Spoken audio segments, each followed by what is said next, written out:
اس سے دم توڑ رہی ہے، ڈر ہے خبر بد نہ میرے منہ سے نکل جائے، تقدیر تو مبرم نظر آتی ہے ولیکن پیران کلیسا کی دعا ہے کہ یہ ٹل جائے۔ تو پہلی بات میری ختم ہوئی، عالمی نظام خلافت دنیا کی تقدیر مبرم ہے، ہو کر رہے گی، اس میں کسی صاحب ایمان کو کوئی شک، کوئی شبہ، کوئی ریب نہیں ہونا چاہیے۔ البتہ اس کا اب دوسرا پہلو کیا ہے، اس کا آغاز کہاں سے ہوگا؟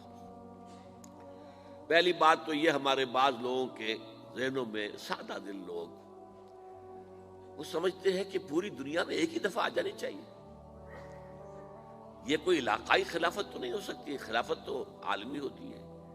ان سے میں کہتا ہوں عالمی خلافت کب تھی جناب؟ یہ تو نہ خلافت راشدہ میں عالمی تھی، کیا ہندوستان شامل تھا اس میں؟ کیا چین شامل تھا؟ کیا یورپ شامل تھا؟ اور پھر جو خلافت کے نام سے جو ملوکیت چلی ہے وہ بھی صرف آپ دور بنو امیہ میں کہہ سکتے ہیں کہ وہ پورا عالم اسلام کم سے کم اس کے تحت تھا۔ بعد میں خلافت عباس، بنو عباس میں اور فاطمیین کی خلافت میں اور آل عثمان جو ہیں آٹومان ٹرکس کی خلافت میں ٹکڑے تھے، حصے بکھرے تھے، کوئی مانتا تھا کوئی نہیں مانتا تھا۔ اور سب سے بڑی بات یہ، اگر ایک دم پوری دنیا پر خلافت قائم ہو سکتی تو حضور کے دست مبارک سے ہوتی، لیکن نہیں ہوئی۔ نتیجہ کیا نکلا؟ ایک ملک میں حضور نے قائم کر دی، جزیرہ نما عرب، یہاں خلافت قائم ہو گئی، حضور خلیفہ ہے۔ اس کے بعد آپ کے خلفائے راشدین نے پھر اس کو وسعت دی، شرقاً غرباً شمالاً، 3 کالمز نکلے ہیں فوجوں کے، صحابہ کرام کے، 3 کالمز، ایک ایسٹ ورڈ، ایک ویسٹ ورڈ، ایک نارتھ ورڈ۔ ایک عراق کو فتح کرتے ہوئے ایران میں پہنچ گیا، خراسان تک چلا گیا، ایک شام کو فتح کرتے ہوئے اور پھر سینائی پیننسولا سے ہو کر افریقہ میں داخل ہوا اور اٹلانٹک تک پہنچ گیا، تیسرا سیدھا شمال میں گیا، لیکن یہ زیادہ دور نہیں جا سکتا تھا، کوکیشین ماؤنٹینز آ گئے، کوہ قاف، اس زمانے میں تو یہ یوں سمجھیے کہ امپیسیبل تھا نا کوہ قاف، لہذا وہاں آ کر رک گیا۔ اب بھی یہ ہوگا کسی ایک جگہ سے شروع ہوگا پھر پھیلے گا، اس کے سوا کوئی چارہ کار ہے ہی نہیں۔ اگر ہر جگہ پوری دنیا میں ایک ہی وقت میں ہو سکتا تو حضور کے دست مبارک سے ہوتا صلی اللہ علیہ وسلم۔ اب وہ نقطہ کون سا ہوگا، نقطہ آغاز کون سا ہوگا؟ اس میں پہلی بات تو میں نے کہا جو شک کرے گا اس کا پھر ایمان مشکوک ہے، ہوگا، لازماً ہوگا، گلوبل ہوگا، پوری دنیا میں ہوگا۔ کہاں سے شروع ہوگا اس میں آپ اختلاف کر سکتے ہیں، لیکن مجھے تو 2 حدیثیں تو ملی ہیں جن سے یہ اندازہ ہوتا ہے کہ یہ اس مشرقی خطے سے ہوگا، عرب کے مشرق کی جانب کسی ملک سے ہوگا، کسی خطے سے ہوگا۔ وہ حدیثیں بھی اب آپ پڑھ لیجیے پہلے، پھر میں کہہ رہا ہوں یہ خزانہ ہے جو ہم نے آپ کی خدمت میں پیش کیا ہے، کاش کہ آپ اس کی قدر کر سکیں، یہ حدیثیں آپ کو ازبر ہو جائیں، یاد ہو جائیں، لوح قلب پر نقش ہو جائیں۔ ہندوستان اور خراسان یعنی موجودہ افغانستان کا ذکر ابن ماجہ کی روایت ہے، عن عبداللہ ابن الحارث رضی اللہ تعالی عنہ قال رسول اللہ صلی اللہ علیہ وسلم یخرج ناس من المشرق یوطئون للمہدی یعنی سلطانہ، یعنی سلطانہ، دونوں طرح سے پڑھ سکتے ہیں۔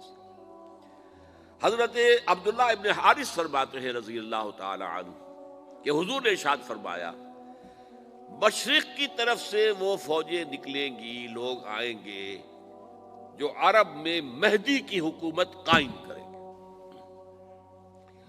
یہ مہدی کون ہوں گے اس کا ذکر میں ذرا بعد میں کروں گا، لیکن نوٹ کر لیجئے کہ مہدی سے پہلے لازماً کسی مشرقی علاقے کے اندر وہ نظام قائم ہو چکے گا، تب وہاں سے فوجیں آئیں گی نا۔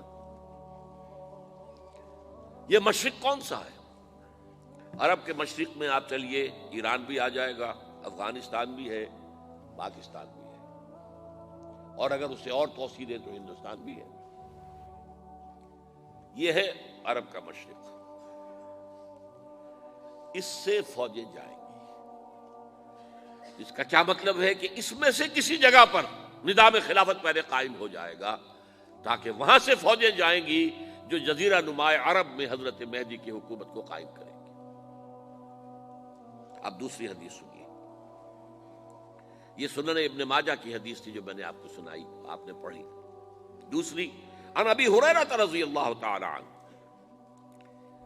یہ ترمذی شریف کی روایت ہے، قال قال رسول اللہ صلی اللہ علیہ وسلم یخرج من خراسان رایات سود لا يردها شیء حتی تنصب بإیلیا، خراسان کے علاقے سے سیاہ جھنڈے لے کر فوجیں آئیں گی، ان کا رخ کوئی موڑ نہیں سکے گا، ان کو پیچھے پھیر نہیں سکیں گے کوئی بھی، یہاں تک کہ وہ یروشلم میں جا کر جھنڈے نصب کر دیں گے۔ ایلیا حضور کے زمانے میں یروشلم کو کہتے تھے۔ یہ یروشلم تھا جب حضرت سلیمان کی حکومت تھی اور یہاں پر معبد سلیمانی، ہیکل سلیمانی قائم ہوا، پھر یہ یروشلم ہی رہا ہے تاریخ میں، یہاں تک کہ سن 70 عیسوی میں جب ٹائٹس رومی جنرل نے اس کو گرایا، ختم کیا، سیکنڈ ٹیمپل گرا دیا اور یہاں سے یہودیوں کو کہا نکل جاؤ یہاں سے، کوئی یہودی باقی نہیں رہا، تب بالکل تہو بالا برباد کر دیا۔ اس کے کوئی 150 سال بعد ہیڈریان، رومن ایمپرر ہیڈریان، اس نے پھر دوبارہ آباد کیا اس شہر کو۔ 150 سال تک یہ بالکل بنجر اور بالکل غیر آباد پڑا تھا۔ اب ہیڈریان نے جب آباد کیا تو اس کا نام ایلیا رکھا، اب یروشلم نام نہیں تھا، تو حضور کے زمانے میں پھر اس کا نام ایلیا تھا۔ اور اب اس سے کیا معلوم ہو رہا ہے کہ یہ یروشلم مسلمانوں کے قبضے سے اس وقت نکلا ہوا ہوگا، ایک دفعہ پہلے نکلا تھا، سن 1099 عیسوی میں مسلمانوں کے ہاتھ سے نکلا، کروسیڈرز عیسائیوں نے آ کر اس کو قبضے میں کیا، لاکھوں مسلمانوں کو مارا، قتل کیا۔ اس کو 1187 عیسوی میں واپس لیا ہے، کس نے لیا ہے؟ صلاح الدین ایوبی، کرد، عرب کھوکھلے ہو چکے تھے، عربوں نے کھویا، واپس نہیں لے سکے، بہت حکومت کر چکے تھے، 400-500 برس کی حکومت کر کے، اور ان کے عیش اور ان کے آرام، اب ان میں جان نہیں تھی کہ وہ واپس لے سکے۔ واپس لینے والا گرم کرد خون تھا، صلاح الدین ایوبی۔ تو گویا کہ اب آپ سمجھئے کہ 88 برس تک عیسائیوں کا قبضہ رہا یروشلم پر۔ اب 1967 میں یہودیوں نے قبضہ کیا ہے، اور اب 38 برس تو ہو گئے، 88 نہیں تو 38 برس تو ہو گئے، لیکن وہ دور آئے گا کہ اب پھر لیں گے، لینے والے عرب بھی نہیں ہوں گے، خراسان کے علاقے سے فوجیں آئیں گی۔ یہ خراسان کیا تھا؟ ایلیا تو میں نے آپ کو بتا دیا، یروشلم کا نام ہے۔ خراسان اس زمانے میں ایک بہت بڑے ملک کو کہتے تھے، کچھ حصہ پاکستان کا بھی اس میں شامل ہے، کچھ حصہ ایران کا بھی ہے، ایران کے اس حصے کو اب بھی خراسان کہتے ہیں، وہ ایک صوبہ ہے، خراسان ایک صوبہ ہے ایران کا چھوٹا سا۔ پاکستان میں خاص طور پر یہ جو علاقہ مالاکنڈ ایجنسی کہلاتی ہے، اس سے اوپر جتنا علاقہ ہے، اور یہ جو واخان کی ایک پٹی آتی ہے اوپر، واخان افغانستان کی ایک پٹی سی دم سی چلی آتی ہے جو جا کر چائنا کی سرحد سے مل جاتی ہے، یہاں سے لے کے یہاں تک یہ جو مالاکنڈ کا وہ درہ ہے اور پہاڑ ہے، یہ بھی خراسان کا حصہ ہے۔